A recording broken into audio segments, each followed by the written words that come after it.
Ok, alors bonsoir à tous et à toutes. Aujourd'hui, on va commencer donc à étudier on parle du Beth Amikdash. On va se baser principalement sur les Mishnayot Midot et donc une petite introduction sur le Harabait qui est en fait on va commencer par la première Mishnah du deuxième Perek dans Midot et après on va retourner au Perek Aleph dans Midot. Alors on va préparer, j'ai bien les bonnes diapos, les bonnes, voilà. On va commencer avec la Mishnah. Voilà.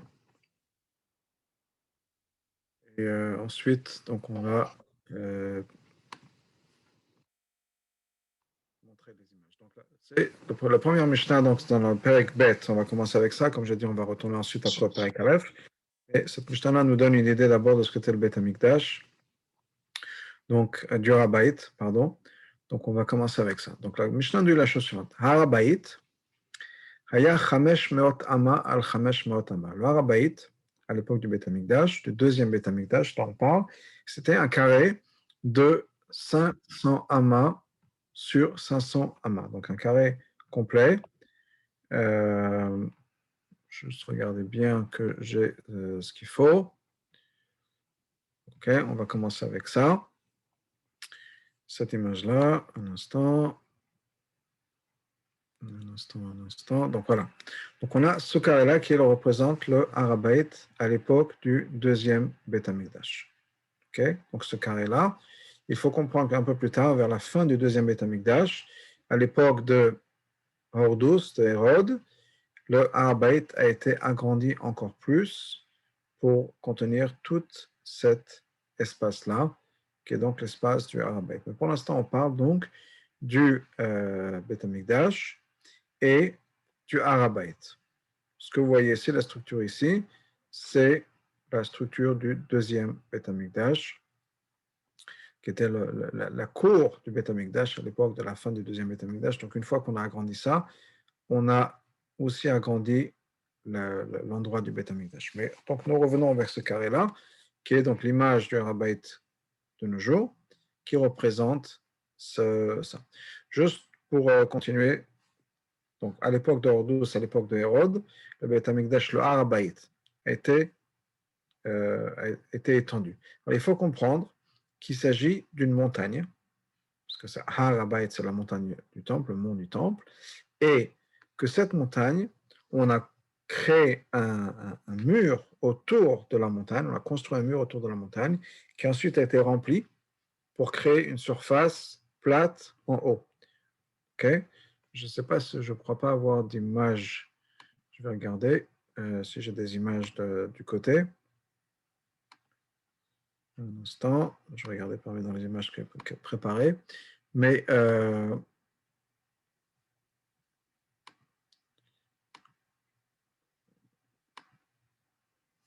je ne vois pas ça pour l'instant. Donc, c'était donc une montagne et on a construit donc des murs autour et on a rempli ça de terre, construction, et ça crée une surface en haut de la montagne, une surface plate. Donc là, la Mishnah nous dit, était donc de cette taille-là, 500 amot sur 500 amot. On va continuer donc dans la Mishnah, on va retourner à notre Mishnah, qui nous dit donc la chose suivante. Je reprends le partage d'écran. On va continuer avec la Mishnah. Donc, Robo Minadarom, la majeure partie du Harabait était plus vers le sud. Shenilo Minamizrach, ensuite à l'est. Shlisho Minatsafon, ensuite au nord. Mito Minamarav et une minorité à l'ouest. Makom Shairov Midato, là où il y avait le plus d'endroits. Shamayov Teshmasho, c'est là où on se savait du maximum de l'endroit. Donc ça, c'était ce que la Mishnah nous a dit. Je vous montre donc maintenant ce que la Mishnah nous dit. On va essayer de bouger là. Donc, on avait un grand espace ici. Okay. Pourquoi ça fait ça? Je ne sais pas. Donc, on avait tout cet espace-là. Ok. Je ne sais pas pourquoi ça fait ça.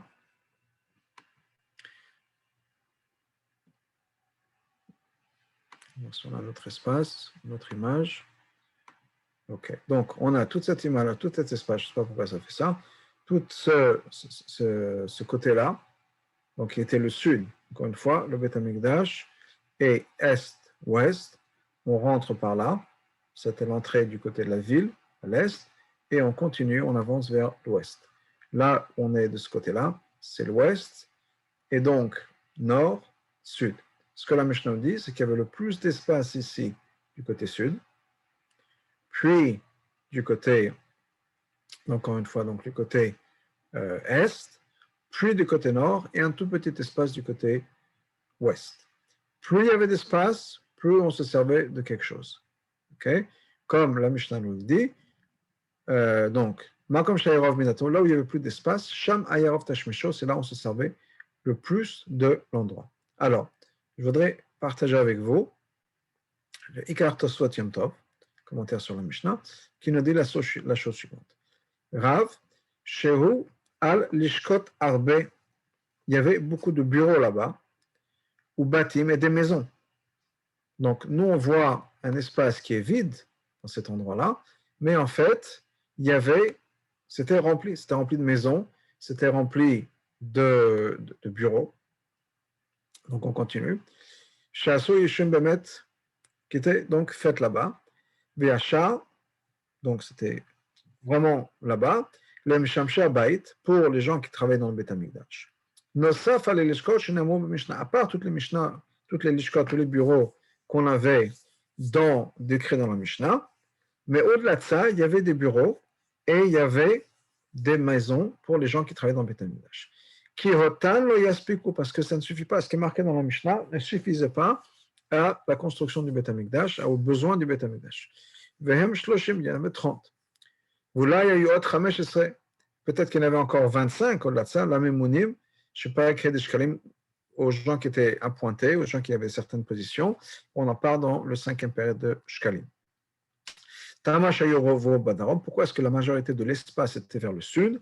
Le Fisham et Aknisat Koladam, parce que c'est là que les gens venaient de toute la ville.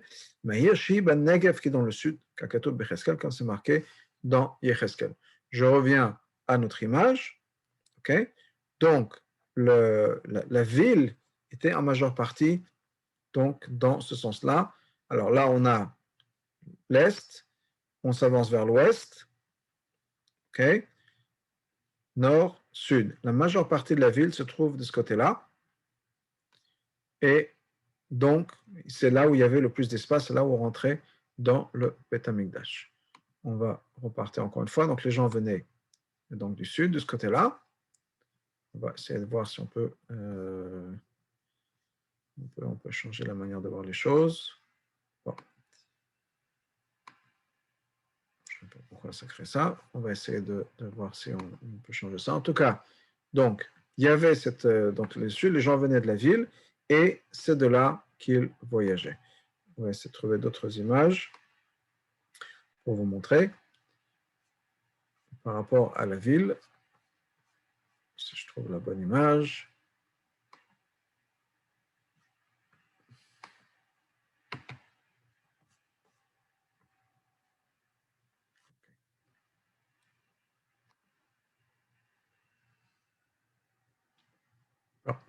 Pas pour l'instant. En tout cas, donc revenons donc à notre Mishnah. Donc ça, c'est pour avoir une idée donc de Harabait par rapport à la ville et par rapport au cités. Et maintenant, on va revenir donc au Mishnayot. Donc au premier Pérec, on va partir au premier Pérec et la première Mishnah. S'il y a des questions, n'hésitez pas à les poser dans la conversation. Je vais partager l'écran encore une fois. On revient à notre Mishnah. Voilà. Donc, encore une fois, si vous avez des questions, vous pouvez mettre dans le chat. On va voir. Donc, la Mishnah dit la chose suivante. Shlosham Mekomot, dans 3 endroits. Kohanim Shomrim Bet Amikdash. 3 endroits, les Kohanim font la garde dans le Bet Amikdash. Bet Aftinas, Bet Anitzutz ou Bet Amoket. Donc, ce sont 3 maisons, 3 endroits où on fait la construction dans le Bet Amikdash, qui étaient des portes qui nous amenaient vers la Hazara. On va montrer un plan un peu bien tout de suite. Et donc, juste pour parler de ça, on va finir, on va continuer. Ensuite, les Lévi'im Besrim Echad Makom. Les Lévis étaient dans 21 endroits dans le Beth Amikdash. Chamisha al-Chamisha Asharabait. Il y avait 5 Lévi'im sur les 5 ports du Harabait. Arba al-Arba Pinotav. 4 sur les 4 coins. Mitocho à l'intérieur du Beth Amikdash. Chamisha al-Chamisha Ashareza. Ensuite, il y en avait 5 sur les 5 portes de la Hazara. Arba al-Arba Pinotav Bachutz. Ensuite, 4 sur les 4 coins à l'extérieur. Ensuite, il y avait un dans la chambre où on gardait les korbanot. Un dans la chambre ou dans le bureau où on travaillait sur la parochet. Et un derrière le bet akaporet. Alors, essayons de voir tout ça. Non, ça ne marche toujours pas. OK. Alors, nous avons donc le bet amikdash ici. On a les endroits ici, on parlait, où il y avait les Kohanim qui gardaient, ces endroits-là aussi. Et ensuite, il y avait autour, donc les coins, où on gardait les Kohanim aussi, gardaient les Kohanim et les Levim, gardaient, respectaient l'endroit du Beth Amikdash.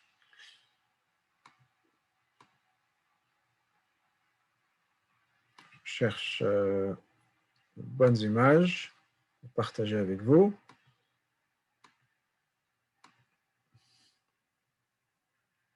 OK. Alors, si on est revenu vers cette image est revenue.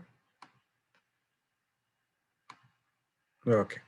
Donc, on a les 4 coins. Vous voyez aussi autour, je vais partager l'écran est arrêté. OK. On a les 4 endroits du Beth Amikdash. Donc, il y a les 4 Lévi'im qui étaient à l'extérieur et à l'intérieur. Ensuite, on a à l'intérieur, ici, un endroit où les Kohanim gardaient, les Lévi'im. Ensuite, il y avait toutes les portes. Donc, toutes les portes où il y avait des Kohanim, toutes les portes d'entrée au Beth Amikdash, il y avait des Kohanim qui gardaient et les Lévi'im.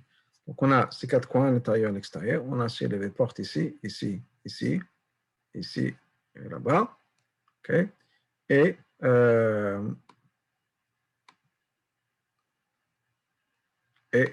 donc, dans ces endroits-là, les Kohanim gardaient et les Lévi'im gardaient. Donc, ce que la Mishnah nous dit, ce n'était pas, dans le Barthénois nous dit, c'était pas une garde pour, parce qu'on avait peur des voleurs, etc., mais c'était Gavod ou Gdula la Bait, c'était une garde d'honneur, comme on voit devant, je sais pas, dans les palais de l'Élysée, le palais de la Reine d'Angleterre, à Monaco, c'était plus une garde d'honneur que plutôt une garde parce qu'on avait peur des gens qui allaient venir. Et ça, c'était une garde qui était faite donc toute la nuit. C'est à ce moment-là, donc, pendant la nuit qu'on faisait. Et qu'est-ce qui se passait pendant la nuit? Ish Arabait Ayam Achazer. Donc, il y avait une personne du Arabait. Son travail, c'était de tourner. Et qu'est-ce qu'il faisait? Kol Mishpar Mishpar. Il passait de garde en garde. Donc, il y avait tous les endroits. On avait vu dans la Mishnah avant, il y avait donc 3 endroits pour les Kohanim. Ensuite, il y avait le 21 endroits pour les Lévi'im. Donc, ce monsieur-là faisait le tour. C'était son travail. Avukot Tolkin les Fanav. Et il y avait des torches qu'on allumait devant lui. Chol Mishmar Shenomed.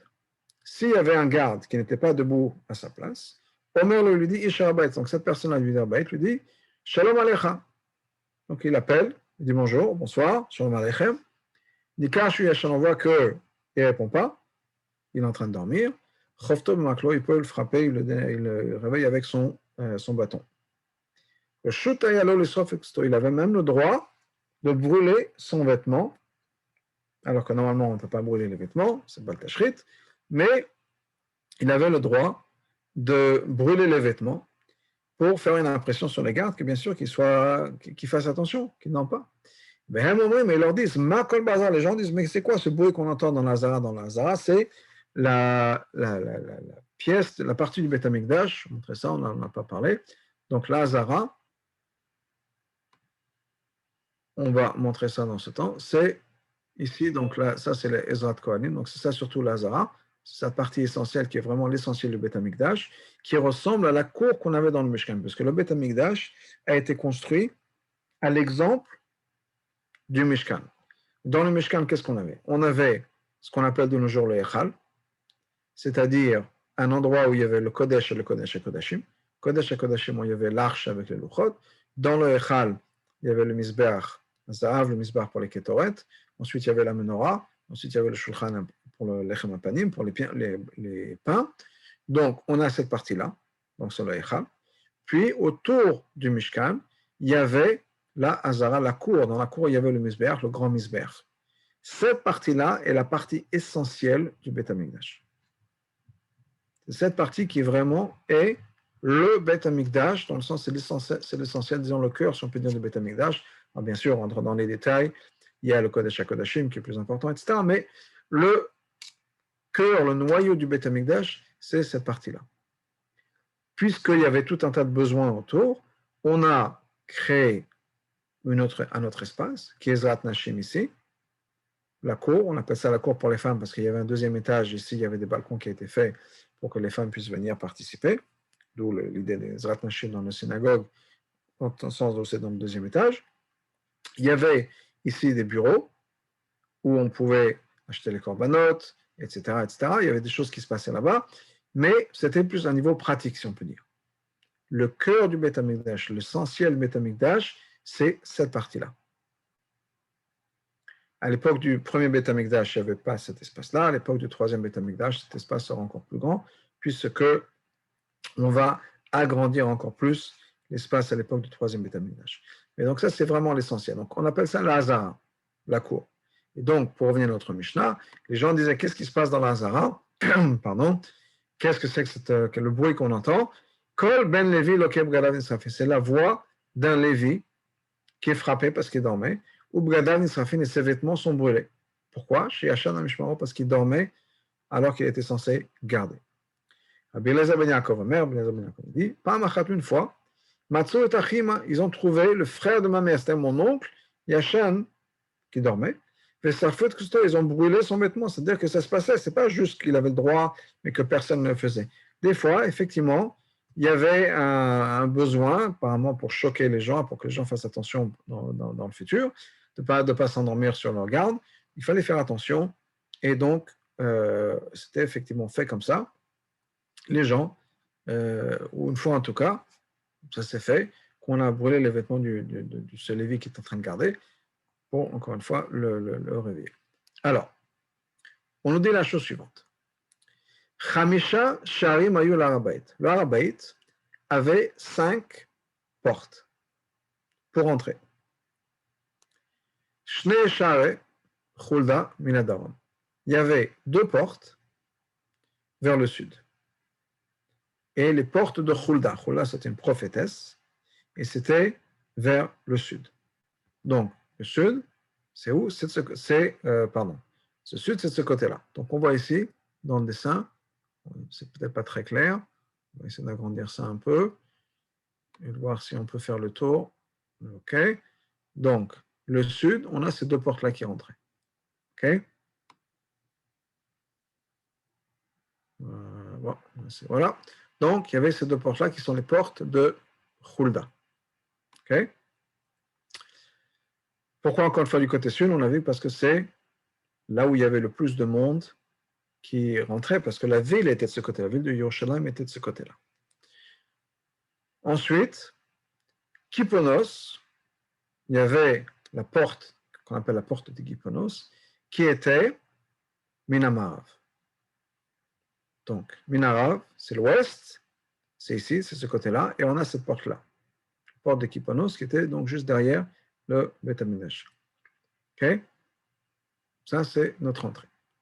Ensuite, ces portes-là, pour l'instant, on a vu les 2 portes de Chulda, au sud, et la porte de Kiponos qui était à l'ouest, mais Shamesh, Knissa, Vitzia, dans ces 3 portes-là, on rentrait et on sortait.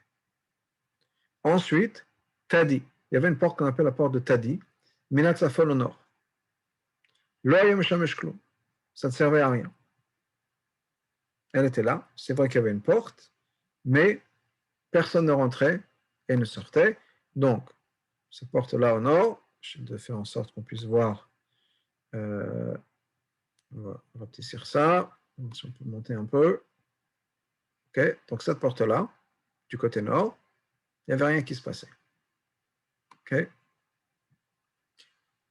Ensuite, Shar Mizrahi, du côté est, Alav Shushan Abira Tsura. On l'appelait Shar Shushan, la porte de Shushan. Et là-bas, il y avait une image gravée dans la pierre de la ville de Shushan. Shushan, Suz, là où il y avait l'histoire de Mordechai, etc. Shebo Kohen Gadol Asoref Tapara, V'chol Mesadeh Yotzim Elo Mishra. Shebo, dans cette porte-là, Kohen Gadol, le Kohen Gadol, Asoref et Tapara, qui allait brûler la paradoma, ou para et la vache, V'chol Mesadeh, tous les gens qui étaient impliqués dans le travail, tous les Kohanim qui travaillaient pour brûler la vache, la paradoma, sortaient le Har Mishra pour vers Har Hazitim, qu'on appelle Har Mishra aussi. Okay? Donc on revient à notre image ici. On va essayer de mettre ça en place. OK, oups. OK. Donc, on est vers la porte. Donc maintenant, on est dans la porte est. Est, c'est là. Donc il y avait cette porte-là, qui était la porte de Shushan. Il y avait un petit pont. Je vais voir si on peut voir ça. Voilà. Ce sera un peu mieux. Donc il y avait ce pont-là, qu'on est à l'est. C'est là où donc on rentrait dans l'est vers l'ouest. On pouvait rentrer là vers le Beth Amikdash. Il y avait ce pont-là, on pouvait sortir. Et ça, ce pont-là, nous amenait à une autre montagne, Har HaMishra ou bien Har HaZitim. Et de là-bas, on amenait la paradoma. Il faut dire que de là où on est, quand la personne est sur le Har HaMishra, le Har HaZitim, on a accès à toutes les portes, puisque toutes les portes étaient ouvertes, qui rentraient jusque dans l'Echa. Donc la personne pouvait, le Kohen qui allait brûler la paradoma, je ne sais pas si on peut voir ici, à peu près. Si vous voyez sur le petit trou des portes, okay, on a accès direct, on a une vue directe vers le Kodesh HaKodashim, vers le Echal, porte à porte à porte, donc tout était ouvert, et on voyait ça directement, et c'est ce qu'il fallait faire. Et ça, on appelle ça Shar Shushan, et de là, d'ailleurs, on voit donc toutes les... par le mur, la personne qui était sur le mur voyait donc les indices qu'il y avait sur les choses qu'il voyait de l'autre Beth Amikdash. Donc ça, c'est les portes qu'on a eues dans le Beth Amikdash. Maintenant, on est rentré dans le Beth Amikdash, on a passé le Beth Amikdash lui-même, donc on va rentrer par là, et on va rentrer maintenant dans la structure de Beth Amikdash, c'est-à-dire cet endroit-là. Dans notre plan, n'oublions pas, ici c'est l'Est, ici c'est l'Ouest. OK? Donc, Est, Ouest, Sud, Nord. OK? C'est comme ça que le Beth Amikdash était construit. Par rapport à la ville, je vous rappelle, on avait l'image de la ville. OK? On rentre par là. Est, c'est là. Ouest, et la ville de Jérusalem à l'époque du Beth Amikdash était dans cette direction-là. C'est là-bas où il y a maintenant on appelle ça Ir David, la ville de David. Il y a beaucoup de recherches, de fouilles archéologiques qui se font. C'est là-bas où on est. D'ailleurs, Hagav, juste pour la petite histoire, puisqu'on le voit maintenant sur l'histoire, le Kotel qu'on a maintenant, c'est ici. Vous voyez la ligne bleue, enfin le carré bleu, c'est le plaza du Kotel. Et le Kotel, on se retrouve là. Par contre, si on va dans les souterrains du temple, vous pouvez avancer jusque plus profondément. Donc, on rentre dans le Beth Amikdash côté est, côté ouest, sud et nord. On revient dans notre Mishnah pour parler des portes qu'il y avait dans le Beth Amikdash, c'est-à-dire les portes dont on va parler maintenant ici. Alors, Shiva Sharim, il y avait 7 portes dans la Hazara. Shlosha Batsafon, 3 dans le nord. Shlosha Badarom, 3 au sud, c'est-à-dire dans les côtés longs. On revient dans le Beth Amikdash. Cette image-là, non, c'est celle-là. 3 du côté nord et 3 du côté sud. OK? Donc on a, ici, on va voir qu'il y en a plus, ça c'est la Hazara. Donc dans la Hazara, 1, 2 et 3, on va voir ces 3-là qui étaient là. Et du côté sud, 1, 2 et 3 aussi. C'est là où on pourra rentrer. OK? OK? Donc c'est là ce qu'on va voir du côté donc, de la Hazara. Revenons à notre Mishnah. Non. Donc, Echad Amizrach, pardon, et une qui est à l'est. Alors, encore une fois, à l'est, est-ce que j'ai la bonne image? Voilà, non. On va essayer de pousser ça ici. OK. L'est, c'est ici. Donc, on a une porte ici qui va nous rentrer là. Et ensuite, on a les autres. Alors, nous dit la Mishnah. Chez Badarom, la porte qui est au sud. Qu'est-ce qu'on a là-bas? Shar Hadelek, la porte pour amener Delek, c'est le fuel, le combustible, c'est-à-dire le bois qui allait servir à allumer le misber. Donc, c'était là-bas qu'on a là. Chez Nilo, ensuite, il y avait à côté Shar Abechorot. C'est là-bas que on amenait les premiers-nés, les animaux qui devaient être faits en sacrifice. Et chez Lo Sharamaim, c'est là-bas qu'on amenait le troisième, c'était la porte de l'eau. Okay? Là-bas, on dit que la raison pour laquelle on appelle ça la porte d'eau, parce que c'est dans les prophéties de Yecheskel, il nous dit qu'il y avait de l'eau qui sortait de cet endroit-là. Donc, encore une fois, on est du côté sud, c'est-à-dire pour nous, quand on a le Beth Amikdash dans le carré, le haut du Beth Amikdash, ce côté-là, okay? Et on a ces trois endroits ici, 1, 2 et 3, qui correspondent, donc on a la porte par laquelle on amène le fil, l'eau et les bechorot. Ensuite,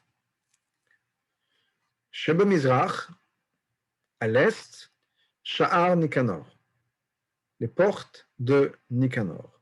Okay? Les portes de Nikanor, donc on est, on retourne à notre Mikdash, on a donc ici les portes de Nikanor pour la Hazara. Nikanor, c'était un non-juif, la Mishnah nous raconte, qui a voulu offrir des portes au Beth Amikdash, et c'était des portes énormes, en bronze, faites en bronze, mais qui brillaient, qui avaient une brillance extraordinaire, et qui étaient très très très lourdes, qu'il a voulu offrir au Beth Amikdash, et les amener dans un bateau.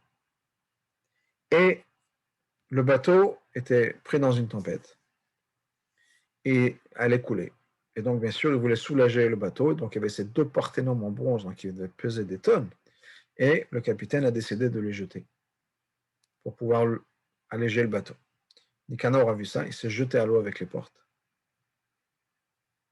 avec une des portes, et il y a un miracle qui s'est fait, et que ces portes ont flotté, au lieu de couler d'un seul coup, elles ont flotté, sont arrivées jusqu'au bord d'Israël, jusqu'aux plages d'Israël, et ensuite il a pu trouver un moyen de les faire venir au Beth Amikdash. Et à cause du miracle qui s'est passé, on a dit que les sages, à l'époque des rénovations du Beth Amikdash qui ont été faites par Hérode, on a voulu laisser, même si on a tout découvert, couvert en or, ces portes-là sont restées telles quelles en bronze à cause du miracle qui s'est passé. Ensuite, Shar Nikanor, Shtel Shakot Ayulo. À l'entrée de Shar Nikanor, il y avait deux lishkot, deux bureaux de chambre. Echat Mimino, Echat à droite, une à gauche. Achat Lishka Pinchas Amalbish, il y avait une de ces pièces qui était la pièce de Pinchas, le tailleur, si on peut dire. C'était lui qui faisait les vêtements pour les Kohanim, qui donnait les vêtements à Kohanim, qui les enlevait et qui gardait ces vêtements des Kohanim.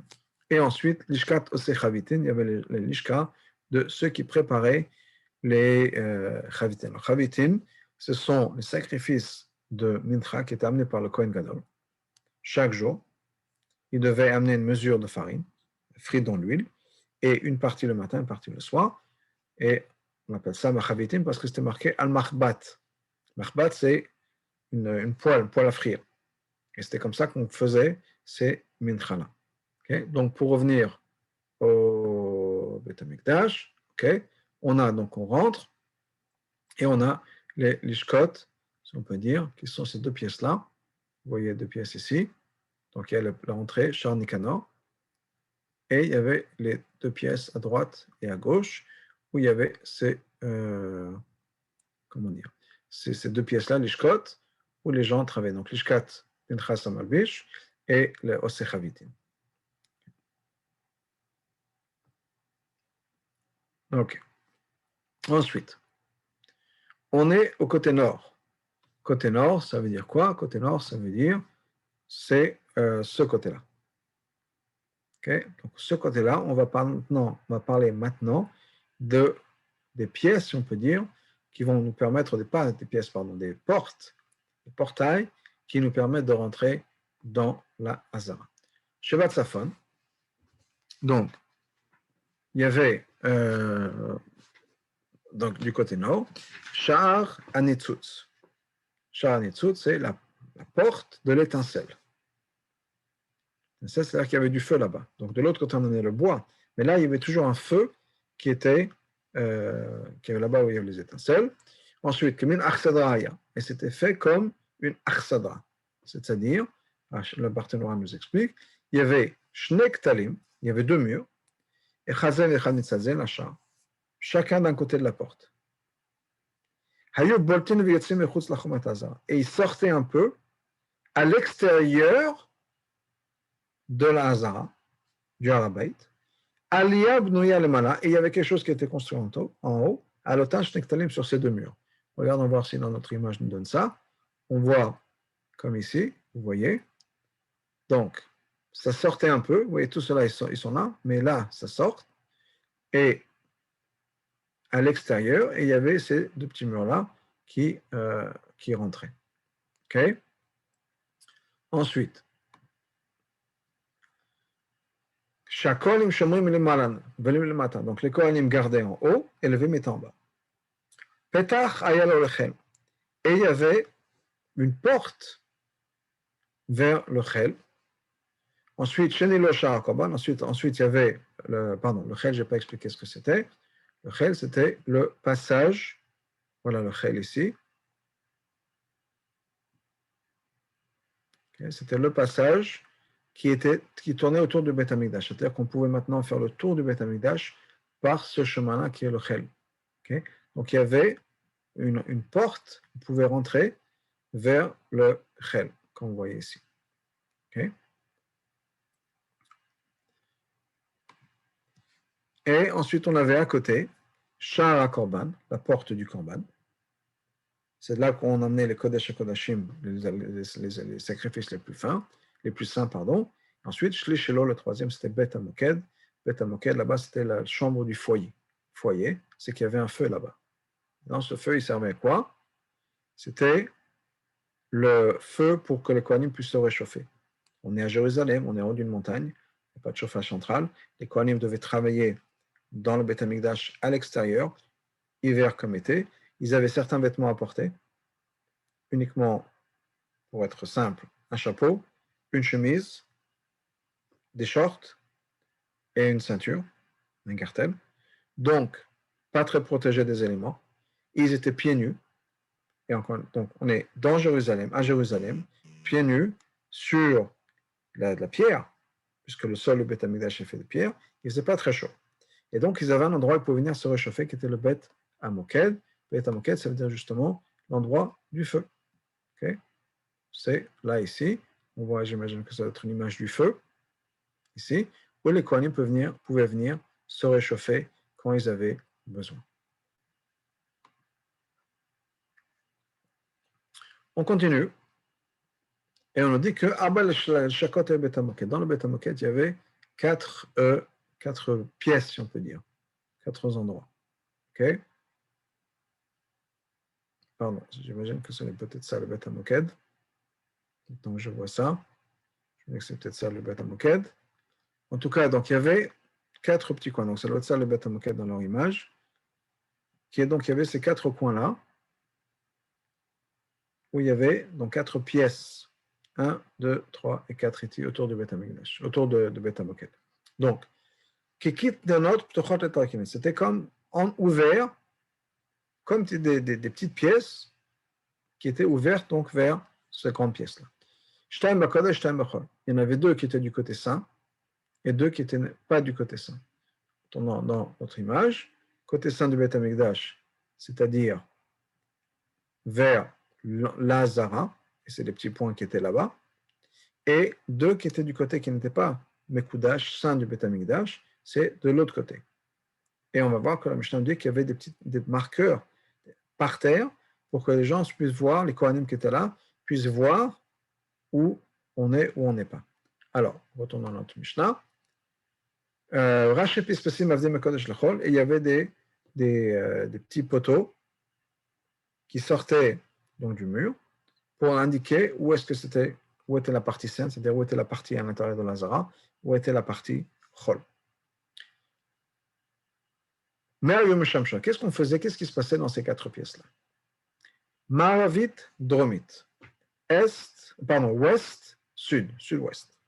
Et Telishkat Tlaya Korban, c'est là-bas où on avait les Tlaïm. Tlay, c'était les moutons, les brebis qu'on amenait, qui allaient être amenés comme Korbanot. Donc là, on est sud-ouest. Sud-ouest, c'est, donc sur les 4, sud-ouest, c'est de ce côté-là, et sud, c'est là. Donc on part de celle-là. Là-bas, il y avait des corbanotes, il y avait les animaux. Okay? C'était dans cet endroit-là.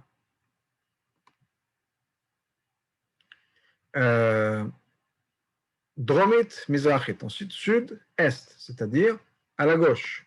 Celle-là. Okay? Donc on est sud, vers le haut, est, de ce côté-là.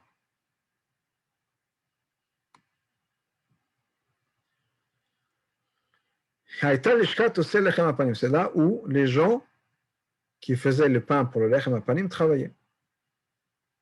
C'est là-bas qu'ils faisaient le pain. Ensuite, Mizrachit, Sfonit. Nord-est. Nord-est, on est ici vers le nord. L'est, c'est là, donc on est dans cette pièce-là. On a commencé par ici. Les tlaïm, les animaux. Ensuite, ceux qui faisaient le pain, le lechem apanim travaillaient ici. Ensuite, on est à cette pièce-là. Qu'est-ce qui se passait dans cette pièce-là? Ça servait de dépôt de Gniza. Quelle était la Gniza là-bas? Quand les Hashmonim sont rentrés dans le Beth Amikdash et qu'ils ont redédié le Beth Amikdash, refait une nouvelle inauguration du Beth Amikdash. Pourquoi? Parce que les Grecs avaient rendu le Beth Amikdash et le Mizbeach entre autres impurs, donc ils ont pris les pierres du Beth Amikdash et du Mizbeach, qui avaient servi à Avodah Zarah et les ont mises de côté. On ne peut pas les jeter parce que c'était saint. On peut pas, ils ne voulaient pas s'en servir parce que ça a été servi à Avodah Zarah. Et donc, là-bas, ils ont mis les pierres du Mizbeach. Ensuite, Sfonit Maravit, Bayodem le Beit Tfila. À partir de cette autre pièce-là, Sfonit Maravit, de cette petite pièce, donc on est au nord-ouest, cet endroit-là, on descendait vers le mikvé. Donc, il y avait des portes, on rentrait, et c'est de là qu'on allait au mikvé. Alors, quel mikvé? Le mikvé, c'était, on va revenir un peu plus tard vers ça dans le Mishnah, mais les Kohanim pouvaient descendre, aller au mikvé pour se tremper au mikvé. Ils allaient se tremper au mikvé avant de commencer la voda, et donc c'était l'endroit, c'était la porte par laquelle on rentrait dans le mikvé. Ensuite, Bet Hamoked, là où il y avait le feu, et ces 4 pièces-là, on en est là encore une fois, là on en est, on parlait de ça, il y avait 2 portes. Un vers le Chel, un vers la Zara. Une porte vers le Chel, une porte vers la Zara.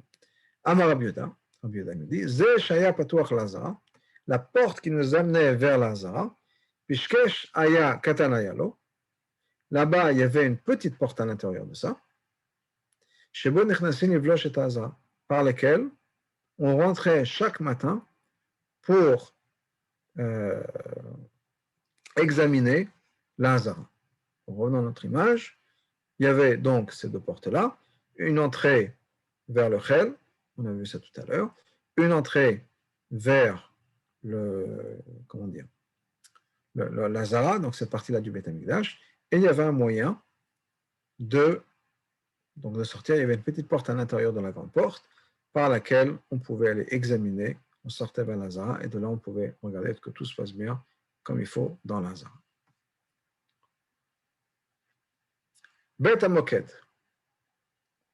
Donc le Beth Hamoked, Kippa ou Beit Gadol Haya. Qu'est-ce que c'était? C'était un dôme avec une grande pièce. Mukaf Rovdan Sheleven, entouré de bancs, si on peut dire, de pierre. Zikne Betav Yeshanim Sham, les anciens de la famille de Kohanim qui devait travailler cette semaine-là pouvaient dormir là-bas. Maftechot Hazara Biadam, et les clés de l'Hazara sont dans leurs mains. Pirche Kiona, les jeunes Kohanim, Ishksuto Baretz, chacun dormait avec ses vêtements par terre. C'est-à-dire, ils ne dormaient pas sur des lits, ils dormaient en même le sol.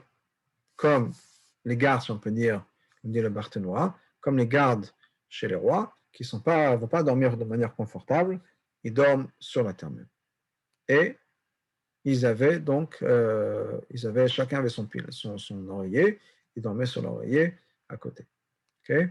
On va voir si on a une image pour ça.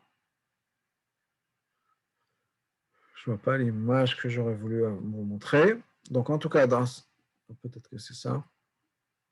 Je vais voir s'il y en a d'autres. Un instant, je vais chercher une autre image, voir si je peux trouver une autre image de cette pièce-là. Mais je n'ai pas l'impression.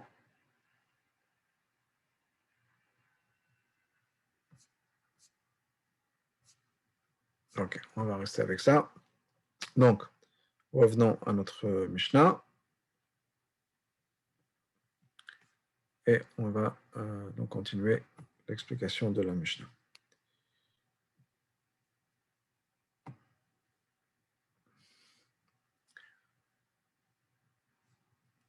Makom Yasham, dans le Beth Amokeb, dans cette pièce-là, il y avait un endroit là-bas.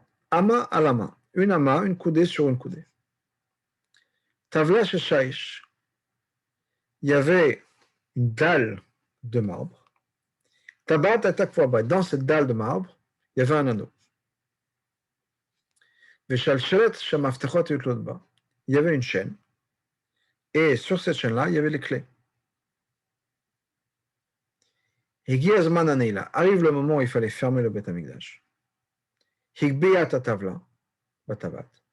Le Kohen, la personne qui était responsable de ça, levait cette dalle de marbre Batavat par l'anneau, et il prenait les clés de la chaîne sur laquelle les clés étaient attachées.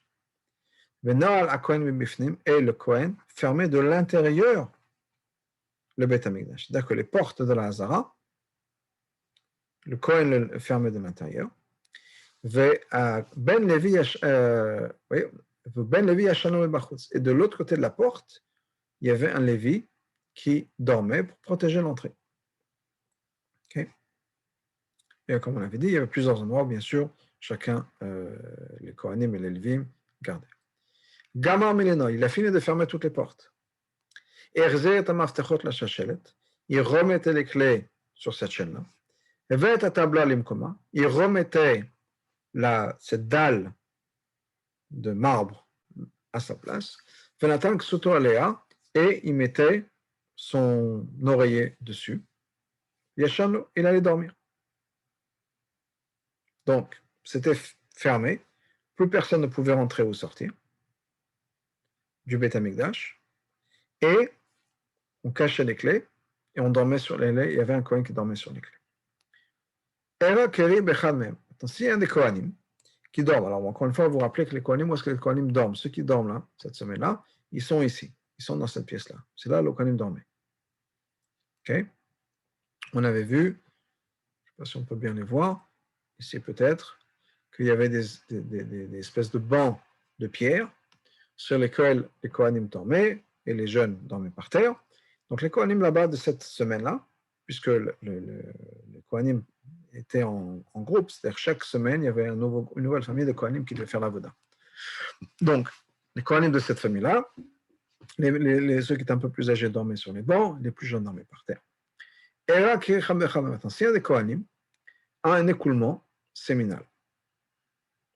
Il ne peut pas aller travailler dans le Beth Amikdash tout de suite. Qu'est-ce qu'il fait?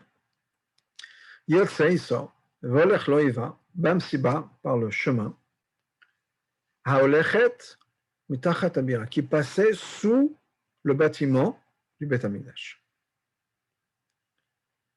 Et où est-ce qu'il allait? Anerot dolkim mekan mekan, il y avait des bougies allumées des deux côtés, dans les murs, donc il était à l'intérieur du bâtiment même. À l'intérieur du bâtiment, il y avait des passages. Et il arrivait au mikvé. Vous vous rappelez que dans le Beth HaMoked, s'il a les escaliers pour aller au mikvé, donc il est déjà dans la pièce, il est déjà dans le Beth HaMoked. S'il a donc eu cet écoulement, il se rend par les escaliers, il rentre à l'intérieur dans les souterrains, pas de l'Élysée, mais du Beth HaMikdash, et il avance vers le mikvé. Rabbi Eliezer ben Yaakov Omer, Rabbi Eliezer ben Yaakov dit, Bamsiba olechet tachat achel, il marchait ce souterrain-là, passait sous le chel, et il va vers le Tadi, c'est-à-dire donc l'autre porte de Tadi. C'est-à-dire que il disait, il ne rentre pas dans, 30 secondes, désolé. Non, c'est pas ce que je cherchais. Il ne rentre pas par cette porte-là, il devait rentrer par souterrain, donc il sortait, et on avait dit qu'on avait accès au Chel, qui est ce passage-là, donc il y avait un souterrain sous le Chel, il pouvait passer en dessous, et il allait comme ça au mikvé, pour aller donc se rendre au mikvé en passant par les souterrains du Beth HaMikdash. Okay. On a fait déjà, on a fini donc maintenant notre premier Pérec de la Mishnah. La première Mishnah de Pérec Bet, on a déjà fait ensemble. Donc, Bezrat Hashem, on continuera la semaine prochaine avec le Mishnayot et avec dans ces images du Beth HaMikdash. S'il y a des questions. Non. OK. Alors, merci beaucoup. Merci beaucoup. Merci. Bezrat Hashem, à la semaine prochaine. Merci beaucoup.